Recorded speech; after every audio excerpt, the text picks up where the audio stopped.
जय हिंद बच्चों, प्रिंसन क्लास में आप सब लोगों का स्वागत है। हम आशा करते हैं आपकी पढ़ाई काफ़ी अच्छी चल रही होगी और आप प्रीवियस लेक्चर ज़रूर देख लिए होंगे, है ना। अब इस क्लास में हम लोग क्या करेंगे, तो इस क्लास में हम लोग ग्रेविटेशन का ही सबसे लास्ट सेक्शन कवर अप करेंगे, ठीक है। तो हम अब आज क्या स्टार्ट करने जा रहे हैं कि थ्रस्ट, प्रेशर, ये सब क्या होता है, ठीक है। तो चलिए हम लोग क्या करते हैं, स्टार्ट करते हैं, ठीक। तो देखिए इस सेक्शन में मेनली हमको सबसे पहले क्या पढ़ना, तो सबसे पहले हमको थ्रस्ट के बारे में जानना है कि थ्रस्ट क्या होता है। तो ज़रा ध्यान से देखिए, सबसे पहले हम आपको थ्रस्ट के बारे में कुछ चीज़ें बता दें। देखिए थ्रस्ट क्या होता है कि ये एक टाइप का फोर्स होता है। जो थ्रस्ट होता है ये कुछ और नहीं, फोर्स को ही बोला जाता है। जो भी फोर्स होता है उसको हम थ्रस्ट बोल सकते हैं। तो फिर बात आती है कि सर हम लोग चैप्टर नंबर 2 में तो फोर्स पढ़े ही थे, तो क्या वो फोर्स थ्रस्ट है? नहीं, यहाँ पे बस आपको एक शब्द ये जोड़ना है कि परपेंडिकुलर फोर्स। परपेंडिकुलर फोर्स को ही केवल थ्रस्ट बोला जाता है। इस बात को आपको ध्यान रखना है कि perpendicular force is called thrust. जैसे यदि ये कोई सरफेस है, ठीक है, तो इस सरफेस पे जो परपेंडिकुलर फोर्स लग रहा होगा ना 90 डिग्री पे, वही थ्रस्ट कहलाएगा। यदि यहाँ पे कोई सरफेस है, ये मान लेते हैं कोई सरफेस है, तो इस सरफेस पे जो 90 डिग्री पे फोर्स लग रही होगी वो थ्रस्ट कहलाएगी। ऐसा नहीं है कि जो किसी एंगल पे लगा तो आप इसको थ्रस्ट बोल देंगे ना, ये थ्रस्ट नहीं। नॉर्मल कोई फोर्स हो सकता है लेकिन थ्रस्ट नहीं होगा। थ्रस्ट कौन सा होगा? जो 90 डिग्री पे लग रहा हो, जो परपेंडिकुलर लग रहा हो, वही थ्रस्ट कहलाएगा। तो समझ में आया? जो फोर्स होता है वो थ्रस्ट हो सकता है, लेकिन कब? जब परपेंडिकुलर होगा तब। बस यही हमको समझना था। तो जरा आप ध्यान से देखिए, इसका डेफिनेशन देख लेते हैं कि force acting on object perpendicular to the surface. ये देखिए, perpendicular to the surface is called thrust, है ना। जो परपेंडिकुलर होता है सरफेस पे वही फोर्स थ्रस्ट कहलाता है, ठीक है। अच्छा, इसके अलावा the effect of thrust depend on the area of contact, ठीक है। कहने का मतलब कि यहाँ पे ध्यान से देखिए, तो ये फोर्स जहाँ पे लग रहा है इसी को बोलते हैं एरिया ऑफ कॉन्टैक्ट। ये एरिया ऑफ कॉन्टैक्ट पे डिपेंड करता है। किस पे डिपेंड करता है? Area of contact. यहाँ पर लगा है तो इसको क्या बोलेंगे? Area of contact. कहने का मतलब यदि ये हमारा हथेली है तो भाई ये पूरे हथेली का एरिया हो गया। अब ये मान लेते हैं कि जो मार्कर है इस पर फोर्स लगा रहे हैं, तो क्या हम इस पूरे हथेली पे हमारा थ्रस्ट लगा है? नहीं, जिस पॉइंट पे लगा है, यदि इस पॉइंट पे लगा है तो बस इस पॉइंट का एरिया लिया जाएगा और इसी पॉइंट को बोलते हैं एरिया ऑफ कॉन्टैक्ट, ठीक है। तो आपको याद रखना है कि थ्रस्ट एरिया ऑफ कॉन्टैक्ट पर डिपेंड करेगा, ठीक है। तो ये समझ में आया, ठीक। तो यही दूसरी बात समझा रहा था, ठीक है। और यदि इसकी हम यूनिट की बात करें तो भाई इसका यूनिट न्यूटन ही ना होगा। क्यों? क्योंकि थ्रस्ट तो एक टाइप का फोर्स ही तो है और कुछ थोड़े है, ठीक। चलिए अब हम आगे बात करते हैं। अब हम बात करते हैं प्रेशर। किसकी बात करते हैं?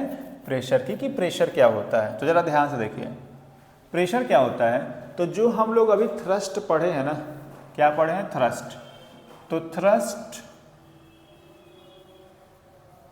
पर यूनिट एरिया, मतलब थ्रस्ट बाय एरिया को हम लोग प्रेशर बोल सकते हैं, ठीक है।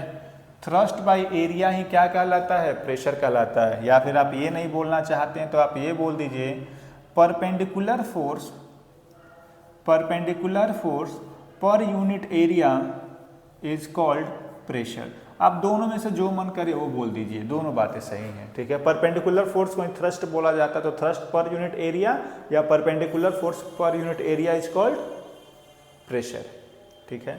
तो देखिए यही बात यहाँ पे लिखा है कि it is defined as the thrust acting per unit area, ठीक, पहली बात। अच्छा, इसका यूनिट क्या होगा? तो देखिए इसके दो यूनिट होते हैं। या तो इसका यूनिट पास्कल होगा, क्या होगा? पास्कल। और दूसरा यूनिट इसके फॉर्मूले से आता है भाई, प्रेशर इक्वल टू क्या होता है? परपेंडिकुलर फोर्स पर यूनिट एरिया। अब जरा सोच के बताइए, फोर्स का यूनिट क्या होगा? न्यूटन, और एरिया है तो मीटर स्क्वायर। तो आपको नहीं लग रहा है इसका सेकेंड यूनिट न्यूटन पर मीटर स्क्वायर हो जाएगा? समझ में आ रहा है? तो आपको दोनों याद रखना, पास्कल भी और न्यूटन पर मीटर स्क्वायर भी, ठीक। तो यहाँ पे नॉर्मल फार्मूला लिखा है, pressure is equal to thrust by area, ठीक है। तो एक बार आप ये प्रेशर देख लीजिए। हमने थ्रस्ट देख लिया उसके बाद प्रेशर देख लिया, ठीक है। ठीक, अब हम क्या करते हैं ना, ये दो चीज़ तो हम देख ही लिए, अब इसके बाद प्रेशर पे बेस्ट कुछ डेली लाइफ में एग्जाम्पल है, उस एग्जाम्पल को समझते हैं, ठीक है। उस एग्जाम्पल को समझने से पहले हम आपको एक नोट पॉइंट करके समझाते हैं, जरा समझिएगा। देखिए भाई, pressure is equal to force by area है, तो सोच के बताइए, आपको नहीं लग रहा है क्या कि ये प्रेशर और एरिया में कौन सा रिलेशन है? इनवर्सली का रिलेशन है। इनवर्सली मतलब P is equal to inversely proportional to 1/A। इसका मतलब यदि एरिया ज़्यादा हुआ, यदि एरिया को ज़्यादा करेंगे तो प्रेशर ऑटोमेटिक कम हो जाएगा, और यदि एरिया को कम करेंगे तो प्रेशर ऑटोमेटिक क्या होगा? बढ़ जाएगा, ठीक है। तो इसी पे आधारित हम कुछ क्वेश्चन आपको समझा रहे हैं, ठीक है, जो लैंग्वेज बेस्ड क्वेश्चन है, ठीक। अच्छा, वहीं प्रेशर और फोर्स क्या है? डायरेक्टली प्रोपोर्शनल है। क्या है? डायरेक्टली प्रोपोर्शनल है, ठीक। चलिए अब इस पे बेस्ट कुछ एग्जांपल देखते हैं। देखिए, सबसे पहला क्या है कि why does a sharp knife cuts better than a blunt knife, है ना। यहाँ पर ध्यान से देखिए, ये शार्प नाइफ दिखाई दे रहा है, ये टमाटर को बहुत अच्छे से काट देता है, एक बार रखेंगे नहीं कि खट से काट देगा, जबकि वहीं जो ब्लंट नाइफ है वो सही से नहीं काट पाएगा। कारण, यदि आप शार्प नाइफ को देखेंगे तो जो उसका कॉर्नर होता है या जो उसका शार्पनेस होती है वो काफ़ी पतली होती है, मतलब जो एरिया होता है वो कम होता है। यदि एरिया कम है तो इस बात का सबूत है कि प्रेशर ज़्यादा होगा, मतलब इस वाले रीजन का एरिया कम है तो ये प्रेशर ज़्यादा लगाएगा, तो जल्दी जल्दी सब्जी काटेगा।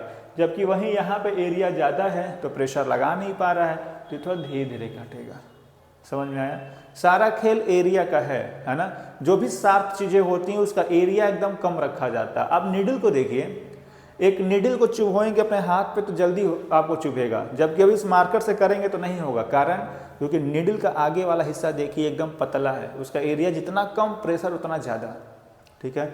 अच्छा, अब ये देख लीजिए, अगला क्या है कि why it is difficult to hold a school bag having a strap made up of thin and strong string.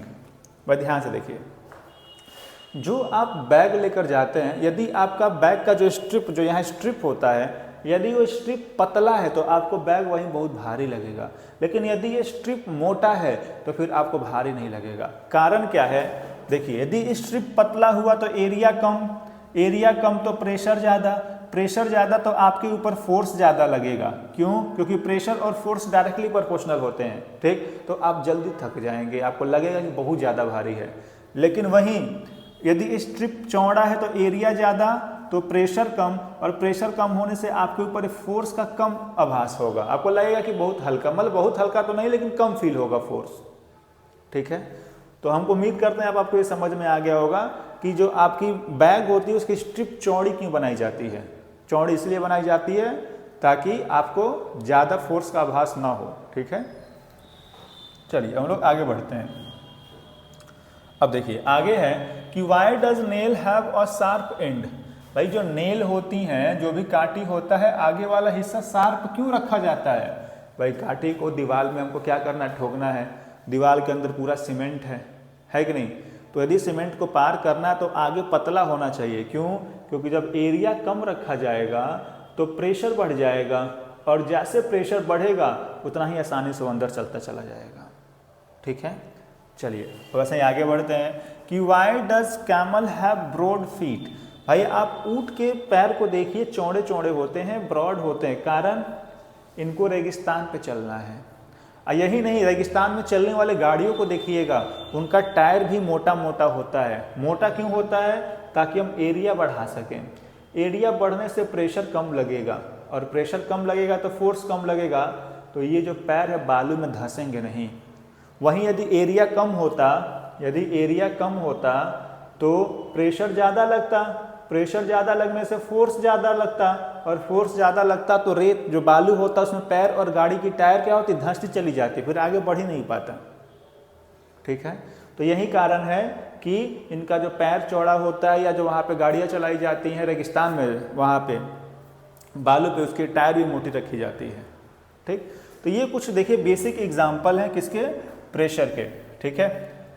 यहाँ पर भी देख लीजिए जरा, देखिए भाई, ये टायर के दिखाई दे रहे हैं, जो ट्रैक्टर उसका टायर कितना बड़ा बड़ा है, कारण क्या है कि भाई ट्रैक्टर को खेत में चलना है, खेत में मिट्टी है, यदि मिट्टी पे प्रेशर ज़्यादा लगाएंगे तो टायर आगे ना बढ़ के वहीं पे अंदर चलता चला जाएगा। आपने देखा होगा कि हर जगह टायर कभी कभी स्लिप करने लगता है, कारण यही है कि प्रेशर लगातार मिट्टी पे लगा रहा है। यदि टायर मोटा हुआ तो एरिया ज़्यादा होने से प्रेशर कम, और प्रेशर कम होने से फोर्स भी कम लगेगा मिट्टी पे, और यदि मिट्टी पे फोर्स कम लगेगा तो आप आसानी से आगे बढ़ जाएंगे। ठीक है, चलिए अब हम क्या करते हैं, अपने अगले टॉपिक की तरफ बढ़ते हैं। और हमारा जो अगला टॉपिक है वो क्या है, फ्लूइड। अगला टॉपिक क्या है, फ्लूइड। तो हम लोग फ्लूइड के बारे में पढ़ेंगे।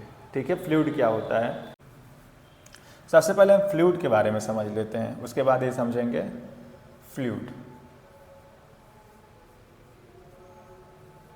देखिए, ऐसा कोई भी चीज जो अपने इंटरनल फोर्सेस के कारण क्या हो, एक्सपेंड हो, इंटरनल फोर्सेस के कारण क्या हो, फैले।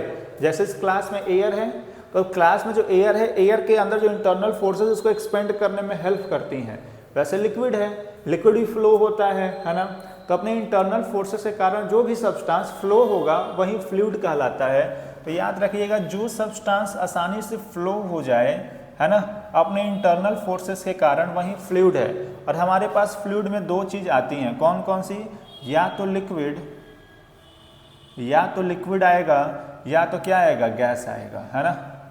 या तो लिक्विड आ जाए या तो गैस आ जाए। तो हमको इन्हीं दो चीज़ के बारे में समझना कि फ्लूइड क्या होता है, इंटरनल फोर्सेस के कारण लगातार एक्सपेंड होते रहते हैं। ठीक, उसमें लिक्विड और गैस है, या फिर जो फ्लो हो सके वो क्या है, फ्लूइड है। ठीक है, चलिए अब हम बात कर लेते हैं ये प्रेशर इन फ्लूइड, जो ये वाला हम बात कर रहे थे कि प्रेशर इन फ्लूइड क्या है, जरा आप सोच के बताइए। यदि कोई भी फ्लूइड है, यदि मान लीजिए लिक्विड ही है, तो क्या लिक्विड प्रेशर नहीं लगाती है, लिक्विड बहुत ज़बरदस्त प्रेशर लगाती है ना। यदि आपको हल्का सा भी आइडिया हो तो यदि लिक्विड की प्रेशर इतनी ज़बरदस्त होती है कि किसी बड़े से बड़े रॉक को, पत्थर को आसानी से काट सकता है। ठीक है, क्या एयर प्रेशर नहीं लगाता है, एयर भी प्रेशर लगाता है क्योंकि वो भी फ्लूइड है। तो प्रेशर इन फ्लूइड का मतलब फ्लूइड द्वारा लगाया गया प्रेशर ही क्या कहलाएगा, प्रेशर इन फ्लूइड। जरा ध्यान से देखिए, ये जो फ्लूइड प्रेशर लगाता है इसके कुछ कैरेक्टरिस्टिक्स होते हैं। क्या होते हैं, कैरेक्टरिस्टिक्स। इसके कैरेक्टरिस्टिक्स को समझने से पहले आपको बस एक छोटा सा फॉर्मूला जान लेना है कि यदि लिक्विड है तो जो लिक्विड प्रेशर लगाता है उसका फॉर्मूला होता है रो जी एच। ठीक है, किसी भी लिक्विड द्वारा अप्लाई जो प्रेशर होता है वो ये होता है रो जी एच। रो क्या है, तो ये डेंसिटी ऑफ वाटर है। रो क्या है, डेंसिटी ऑफ वाटर है। रो डेंसिटी ऑफ वाटर है। जी क्या है, ग्रेविटी है। जी क्या है, ग्रेविटी है। और एच क्या है, तो हाइट है ना, क्या है, हाइट। तो अब जरा आप ध्यान से देखिए, आपको ये बात मालूम होगा कि भाई रो और जी वैल्यू फिक्स है, तो वेरिएबल क्या है, वेरिएबल केवल हाइट ही तो है। मतलब जो प्रेशर होता है हाइट के डायरेक्टली प्रोपोर्शनल होता है। इस लाइन का मतलब ये हुआ कि यदि ये कोई मान लेते हैं कंटेनर है और इसमें लिक्विड भरी हुई है, ठीक है,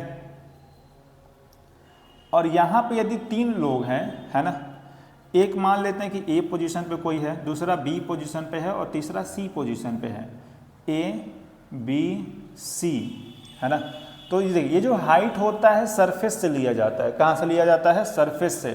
तो यदि हम हाइट सरफेस से लेंगे तो ज़रा ध्यान से देखिएगा, ये हुआ एक हाइट, इसको स्मॉल एच मान लेते हैं। ये हुआ दूसरी हाइट, इसको कैपिटल एच मान लेते हैं। ये हो गई तीसरी हाइट, है ना, इसको हम कुछ और मान लेते हैं, या फिर ऐसा करते हैं इसको H1 मान लेते हैं, इसको H2 मान लेते हैं, इसको H3 मान लेते हैं।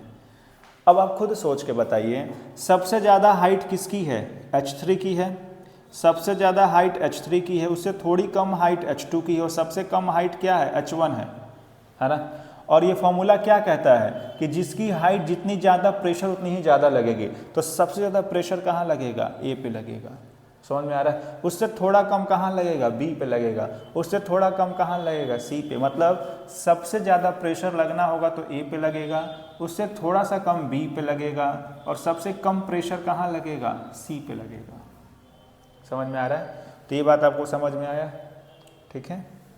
यहीं पे एक बात हम आपको और समझा दें, यदि एक बीकर है, ठीक है, इसमें ये लिक्विड भरा हुआ है, ठीक है, ये लिक्विड है और मान लेते हैं कि यहाँ पे कुछ पार्टिकल्स रखे हुए हैं, है ना, पार्टिकल्स रखे हुए हैं, ठीक है। यहाँ पे हम पार्टिकल्स के नाम दे देते हैं, 3 पार्टिकल्स रखे हुए हैं, मान लेते हैं हम XYZ, 3 पार्टिकल XYZ है। तो बताइए तीनों पे प्रेशर क्या होगा, ठीक है। हम कुछ ऑप्शन दे देते हैं, ठीक है, आपको बताना है कौन सा ऑप्शन सही है, ठीक। सबसे पहला ऑप्शन कि pressure at x is equal to pressure at y is equal to pressure at z। अगला px is greater than py, ये हो गया pz। फिर अगला px कम है, py कम है, pz सबसे ज़्यादा है, px और py बराबर हैं और ये दोनों ज़्यादा है pz से। ये 4 ऑप्शन है, आपको बताना है कौन सा ऑप्शन सही होगा, ठीक है।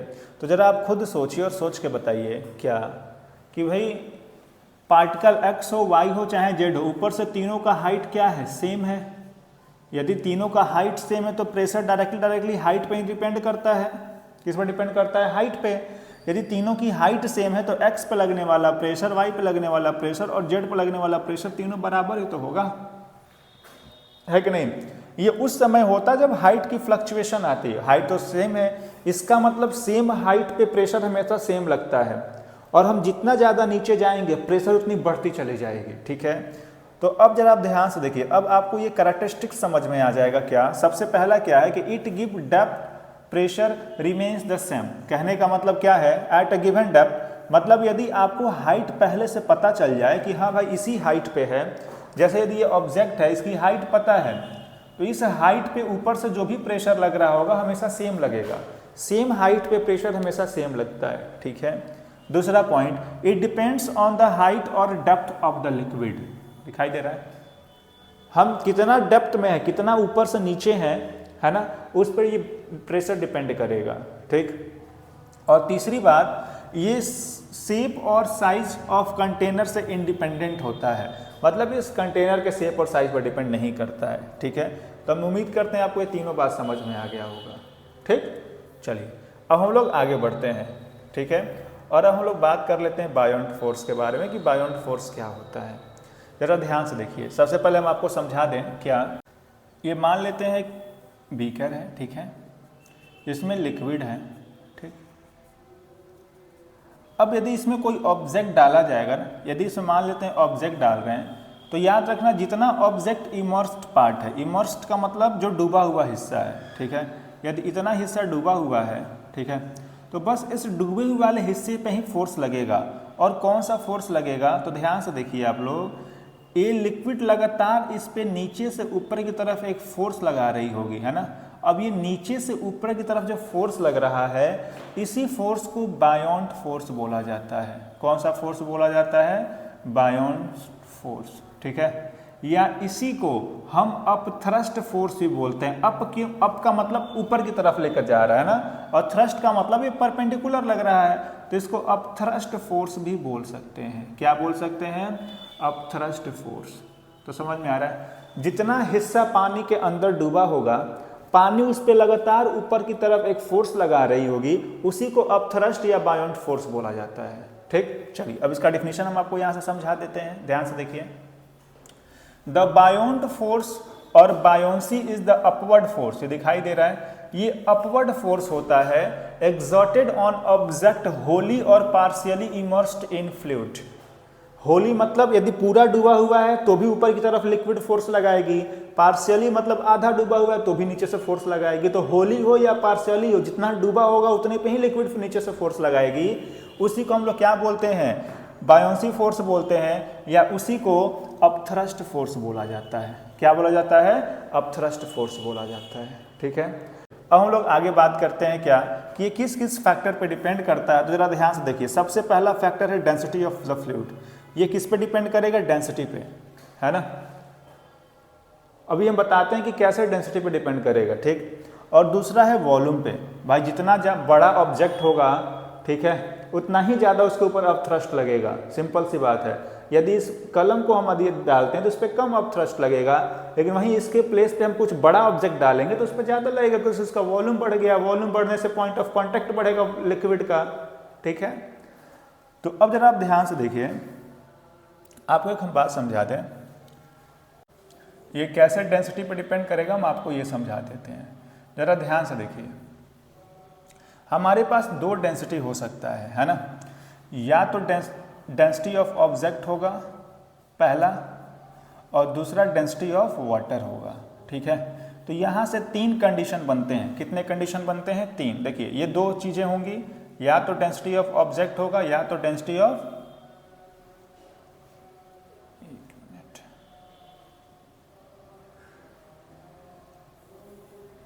या तो डेंसिटी ऑफ ऑब्जेक्ट होगा और डेंसिटी ऑफ वाटर होगा। अब यहाँ से तीन चीज़ें बन सकती हैं। कितनी चीज़ें? तीन। देखिए क्या, यदि क्या कि डेंसिटी ऑफ ऑब्जेक्ट ज़्यादा है डेंसिटी ऑफ वाटर से, ठीक है, पहला कंडीशन। दूसरा, डेंसिटी ऑफ ऑब्जेक्ट बराबर है डेंसिटी ऑफ वाटर के, और तीसरा, डेंसिटी ऑफ ऑब्जेक्ट कम है और डेंसिटी ऑफ वाटर क्या है? ज़्यादा है। यही तीन कंडीशन है, ठीक है। तो जरा आप सोच के बताइए इस कंडीशन में क्या होगा भाई। यदि डेंसिटी ऑफ ऑब्जेक्ट बड़ा है, इसका मतलब ये हुआ क्या कि पानी का जो डेंसिटी है वो कम है और ऑब्जेक्ट बहुत भारी है।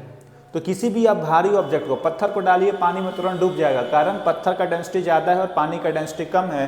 मतलब इस पर्टिकुलर केस में जो ऑब्जेक्ट होगा वो सिंक कर जाएगा। क्या कर जाएगा? सिंक मतलब डूब जाएगा। लेकिन वहीं इसका उल्टा हो जाए, उल्टा होने का मतलब ऑब्जेक्ट की डेंसिटी कम हो जाए और पानी की ज़्यादा, ऑब्जेक्ट की कम पानी की ज़्यादा, तो इस कंडीशन में ऑब्जेक्ट पानी पे तैरने लगेगा। समझ में आ रहा है? मतलब मार्कर को जैसे ही पानी पे डालेंगे तो इसकी डेंसिटी कम है, पानी की डेंसिटी ज़्यादा है, तो ये ऑब्जेक्ट क्या करेगा? उस पर फ्लोट करने लगेगा। तो इस कंडीशन में ये क्या होता है? फ्लोट करने लगेगा। क्या करने लगेगा? फ्लोट, है ना। और इस कंडीशन में क्या करेगा? ये नहीं सिंक करेगा नहीं फ्लोट करेगा, ये बीच वाला हिस्सा होगा, ठीक है। तो देखिए इसी चीज़ को हम लोग बोलते हैं क्या? इसी चीज़ को बोला जाता है लॉ ऑफ फ्लोटेशन। जरा ध्यान से देखिए, यहाँ पे पहली चीज़ क्या दिखा रहा है कि your body will float, body float करेगी, लेकिन कब फ्लोट करेगी?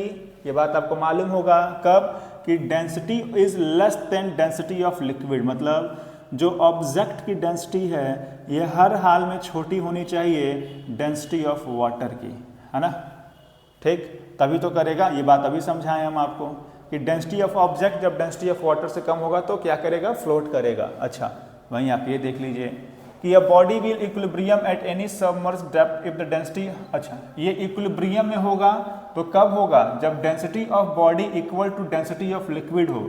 मतलब जो डेंसिटी ऑफ ऑब्जेक्ट हो किसके बराबर हो? डेंसिटी ऑफ वाटर के बराबर हो। तो जब ऐसा होगा तो बॉडी क्या होगी? इक्विलिब्रियम कंडीशन में होगी। किस में होगी? इक्विलिब्रियम में। लेकिन वहीं क्या हो जाए कि body will sink, body sink कर जाएगी, density of object greater than density of water हो जाए, है ना। जैसे ये कंडीशन होगा बॉडी तुरंत क्या करेगी? डूब जाएगी। तो देखिए तीन कंडीशन है, या तो बॉडी फ्लोट करेगी, है ना, तैरेगी।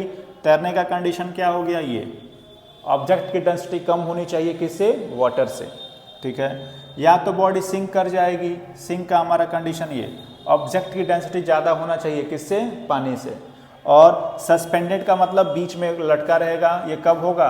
जब हमारा दोनों बराबर हो जाए, ठीक है। तो हम उम्मीद करते हैं आपको ये समझ में आ गया होगा, ठीक। चलिए अब इसके बाद हमारे पास लास्ट टॉपिक है, वो है आर्किमिडीज प्रिंसिपल, ठीक है। तो अब आर्किमिडीज प्रिंसिपल भी समझ लेते हैं, ठीक है। ये समझने से पहले हम आपको ये बता दें कि ज़रा ध्यान से देखिए, आर्किमिडीज प्रिंसिपल ये कहता है कि यदि ये बीकर है और इसमें पूरा पानी भरा हुआ है, ये पानी से पूरा फिल है, ठीक है, तो इसमें हम जो भी ऑब्जेक्ट डालेंगे ना, मान लेते हैं कि हम एक ऑब्जेक्ट लेते हैं और ये ऑब्जेक्ट इसमें डाल देते हैं, तो अब ये जो ऑब्जेक्ट डाला गया है तो ये ऑब्जेक्ट इमर्स्ड पाथ याद रखिएगा, जितना पानी के अंदर हिस्सा डूबा होगा, है ना, जितना भी डूबा हो, पार्शियली डूबा हो या फुल्ली डूबा हो, जितना भी ये डूबा वाला हिस्सा है इसके ठीक वॉल्यूम के बराबर, इसके वॉल्यूम के बराबर यहाँ से पानी बाहर निकल जाएगा। आप जरा ध्यान से देखिए, यदि आप जब पूरा एक बाल्टी लेते हैं, उसमें पानी रखें, उसमें कुछ भी डालेंगे तो पानी तुरंत बाहर आता है। तो जो पानी बाहर आता है कितना होता है? वो जो पानी होता है जितना भी ऑब्जेक्ट अंदर डूबा है उसके वॉल्यूम के बराबर होता है। समझ में आया? तो ये जो इमर्स्ड पार्ट है इसके वॉल्यूम के बराबर यहाँ से क्या हो गई, फ्लूइड बाहर आ जाएगी। ठीक, तो पहला बात तो यही कहते हैं क्या, अच्छा यहाँ भी का मतलब वॉल्यूम समझिएगा, वेलोसिटी नहीं, कि volume immersed part of liquid, immerse मतलब डूबा हुआ जो पार्ट है, ठीक है, जितना भी वॉल्यूम इसमें जाएगा उतनी लिक्विड बाहर आएगी, मतलब उतनी ही लिक्विड की जो वॉल्यूम होगी बाहर आएगी, तो वॉल्यूम ऑफ डिस्प्लेस्ड वाटर।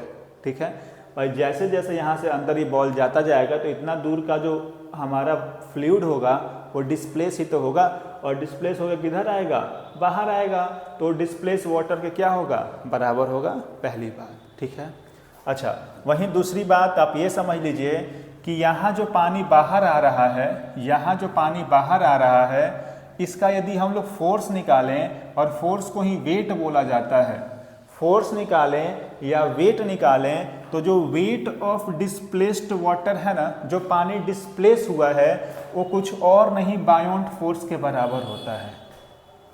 ये लाइन बड़ा इंपॉर्टेंट है, क्या कि वेट डिस्प्लेस्ड बाय वाटर या डिस्प्लेस्ड वाटर का जो वेट है वो कुछ और नहीं बायोंट फोर्स ही है।